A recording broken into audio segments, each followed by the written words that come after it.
Hey there everyone, Pal here, and welcome back. It's time for some more Star Citizen, and today I'm gonna piss some people off. I'm gonna make the argument that CIG, Chris Roberts, should consider putting Star Citizen on consoles. Before we get into that though, let's talk about the footage in the background. 2.6.1 is live for everyone. It's been moved from the PTU over to the alpha server, beta server, whatever you want to call it. There's no real major changes you're going to notice if you haven't messed around with it. There's been no real content updates. This is mostly bug fixes, balancing patch, performance patch, things along those lines. But I think it's pretty darn good. I think it's a nice step forward. The game does feel like it's running better, not drastically better, but better. The load times are noticeably better. I do like the fact that they did announce where their servers are, so this is running on the regional servers. So there's a server real close to me, somewhere in Virginia. It looked like they pinged somewhere in the DC metro area, so that's 100 miles from me, give or take, which is giving me some really good latency back and forth from the data center for the United States. They also then showed a data center in, I want to say it was Frankfurt, somewhere in Europe, and then one in, I think, Sydney, Australia. So there's 3 data centers. Depending on where you're located at, you're going to be connecting up to those. Playing Star Marine, the pings were generally between like 22 and 65, somewhere in there. Some really good pings playing back and forth. Star Marine feels a lot better just because of that. It runs smoother. The grenade icons are working now. They're looking pretty good. The Vanguard Warden, the front lasers actually shoot forward, so that's awesome. My favorite ship, I can actually use it again. All in all, like it's not a big game-changing patch in terms of features, but I think it was a good update, especially considering it came roughly 2 months after the launch of 2.6, and that's kind of what I want to see. I want to see a pretty good patch, even if it's just incremental improvements every 2 to 3 months. It would make me happy. Okay, today's subject, the thing that everyone's going nuts for. I think it would be in their best interest to consider putting Star Citizen on consoles. I want to preface this by saying all of this should come post-launch of the Persistent Universe. So the money that's currently been raised, the money that has been donated, invested, whatever you want to consider how we give our money in, has been given for the best PC experience that they possibly can create. And I think they should use that money for that PC experience. But at some point, they're going to launch the Persistent Universe, and they're going to be what would, for most games, be a 1.0 version of the game. At that point, you will now be able to earn your ships in-game. There'll be account bound. There won't be any more resets after this point, so anything you earned in-game, you keep in-game. That's like the launch of the Persistent Universe. My opinion is once they hit that wall, hit that milestone, I guess I should say, not wall, from there on, revenue that is brought in through the sales of the game, or post-launch sales and revenue and all that, some of that should go into a serious consideration to be used to create a console version of this game. I think this all comes down to, for me, I want the player base to be as large and robust as it possibly can. I've said in previous videos, I think Star Citizen has the chance to be the type of game that really revolutionizes the game industry. It has the chance to be that once a millennium type, once a decade, I did say millennium, once a decade type game that just changes everything going on in the game industry. But in order to get there, in order to really achieve this full vision, it's going to need 6, 8, 10 years of development going on and on. You know, you look at a lot of the big MMOs, they don't really hit their stride until 4 or 6 years after launch. And I think Star Citizen is going to be very much similar to that. Obviously not in terms of gameplay, but it's going to take 4 or 6 years post the launch of the Persistent Universe till all the content finally really comes together and starts to gel the way we hope it to. In order to do this, they're going to need to bring in revenue. Obviously, the PC backers, we've already shown that we're more than willing to throw money at this. We're more than willing to support the development of it. But the larger the player base, the more available backers, I just think the overall better chance we have of seeing this game truly become what it possibly could be. So that is what I'm talking about here. Not now, don't use the current funds. Post-launch of the Persistent, the multiplayer universe, is when they consider doing this. I also want to say, I do not want this, I don't think it would be smart to do Xbox One, PS4, or even PS4 Pro. We're talking more, perhaps Project Scorpio, but the generation even beyond that. So the Xbox 2 then, or what's it going to be? Well, let's say Scorpio and PlayStation 5. Those consoles there should be more than powerful enough to handle Star Citizen if they maybe adjust the graphic settings down a little bit here, but they're not going to have to compromise the core gameplay elements of Star Citizen to get this to run on a Project Scorpio or a PlayStation 5, whatever that might be down the road. If we actually look at the proposed specs of Project Scorpio, and keep in mind this is all just leaked information. We won't know until June is when we're actually going to see the specs of Scorpio. But they're talking an 8-core AMD CPU, probably going to be running in the 2.8 to 3 gigahertz range. They're not going to push it too high for thermal reasons, but as we all should pretty much know, they're able to get more performance out of consoles than they are out of PC, simply because there's less overhead in terms of other software running. They're also able to just more directly tap into it. The DirectX and other APIs are a little bit more refined over there because there's more interest, or there's more focus on it from the console manufacturers than there is on the PC side. So that's part there. In terms of a GPU, you're looking at something between a 1060 and a 1070, which both are more than enough to run this game at reasonably good settings.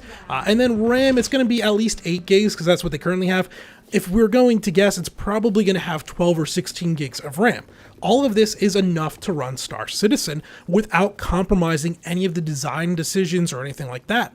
We also know that the game's already being developed to support controller support. We already have it in there. You can go ahead right now and fly the ship in Star Citizen using an Xbox One controller. It works just fine. It's a little... I wouldn't say it's clunky. It works like a controller support. I'd rather the throttle. I love the HOTAS just because of the throttle, but it absolutely is already in there and works.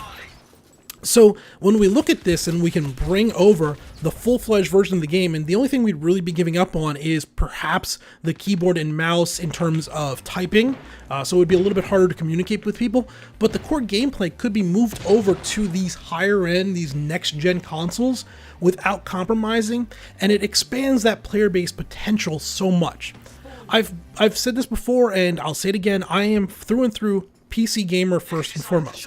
I have the consoles and I play the exclusives on them that I really want, but if I have the choice, I get it on PC. I've had a high-end gaming computer for the last 15 years of my life since I've had the money to actually afford them, and I love it.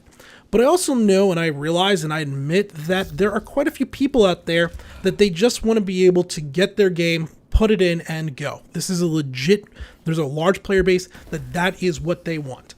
And the idea of Star Citizen, they might think is super awesome, but they're going to have a real tough time. They're going to worry, well, okay, I look at this computer at, say, Best Buy or Alienware. Please hope it's not Alienware. I buy Power Cyber PC. They're looking at pre-made computers, whatever. Well, then they're going to be worried, well, is it going to run Star Citizen? Am I have to put a new GPU in it? Am I going to have trouble with drivers? This is something that some people are generally worried about when it comes to PC gaming. They're perfectly happy using a computer to browse the web, do emails, work, all of that, even some lower end games. But they're not going to try and run something like Star Citizen on a computer. That's just not what they really want. So having a box that they could sell and say, you go here to Microsoft, Sony, whoever, buy this $400, $500, $600 console, you can then buy us and we're going to run on that. You're going to be able to use your controller, and all you need to do is plug in the HDMI cable. It's probably not going to be HDMI anymore, but plug in the DisplayPort cable, plug in power, and away you go after a long download. They're going to find that appealing.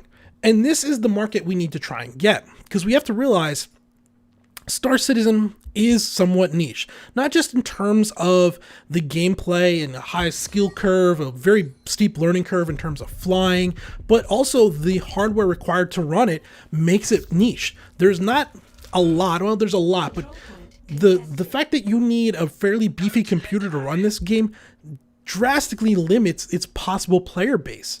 Now, it's going to get better over time by 2020 when this game's post-launch and really hitting its full stride. A computer that could run it will be cheaper, but it's still going to be a limiting factor at some point. Having that console just opens that up. Last thing I really want to get into is it also should be somewhat easy for them to port over. But before I say this, let me be very clear. I am no programmer. I've never programmed a line of code in my life. I've messed around with a few of the games. What was it? .hack or the hacking game where you get the sword and you hack things, but that's not code writing. I'm not going to pretend it really is, but like that's the extent I have. But my understanding is with the transfer over, the new consoles are basically they are x86 architecture. In fact, I think the Xbox One runs DirectX as an API. So porting these things over, while it wouldn't be easy, shouldn't, in theory, be a full code rewrite. That's why Microsoft is currently able to bring Xbox One games over to the PC through the Windows Store relatively easily. It's not to say they're the best ports, but they're able to do it with almost no real effort to bring it over from Xbox One to PC. I have to imagine that in order to take the PC code and move it over to the Xbox One, well, not the Xbox One, the Scorpio, not Xbox One, sorry, shouldn't be all that complicated. I would love to hear, I mean, it would absolutely take some time and money to do it. It wouldn't be free, it wouldn't be cheap, but it's not going to be like they have to recreate the entire game from the ground up for that console. They would have to tweak some stuff here, probably do some little things with it, but it shouldn't be like a super 5-year thing in order to get it to run on consoles. If you are someone that does know programming, perhaps you've done it or whatever, let me know. Maybe I'm completely wrong on that one. And that could possibly change things. But that's my thoughts. I really think that, well, the last thing I want to say before I actually finish up here is everything I'm saying here is they should consider it. This is all going under the assumption that these consoles that are powerful enough to run the game, Scorpio, PS5, so on, have an installed player base large enough to justify the cost of porting it over. So if, say, 2018, they go ahead and they look and Project Scorpio has shipped 300,000 units, well, you can maybe figure they're going to get 5%, 10% of that player base, of that install base, to buy the game.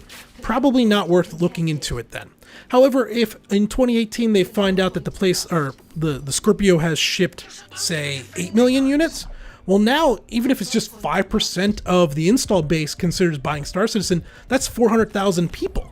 And if you can expand your player base by 400,000 people, well, then is when they should really consider it. At that point, okay, now the cost of converting it over to run on Scorpio will be countered by or made up by that install base that comes in. And that's if they only get 5%. If they get 10%, that's 800,000 people then. You can see very quickly. Or if, say, the Scorpio has a 12 million player or 12 million owner install base. PlayStation 5, 30 million, who really knows?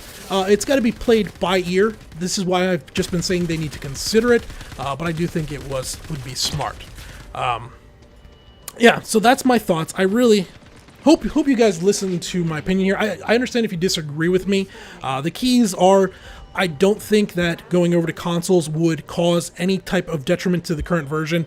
I don't think Chris would sacrifice the vision for the game that he's set forward. So far, he's not been willing to sacrifice anything for that, so I don't think he would downgrade our version of the game to get it to run on consoles. I think the newer consoles, the Scorpio and so on, would be able to run it in its current state without any problems. I don't think the money that's currently been donated in order to get the game running on PC should be used for that. It should be post-launch computer. But if those things are taken into account, and they manage to increase the player base by 400, 500, 600, a million people, I think that's only good for everybody all around. Let me know what you think in the comments down below. Until next time, this has been Powler. Thanks for watching.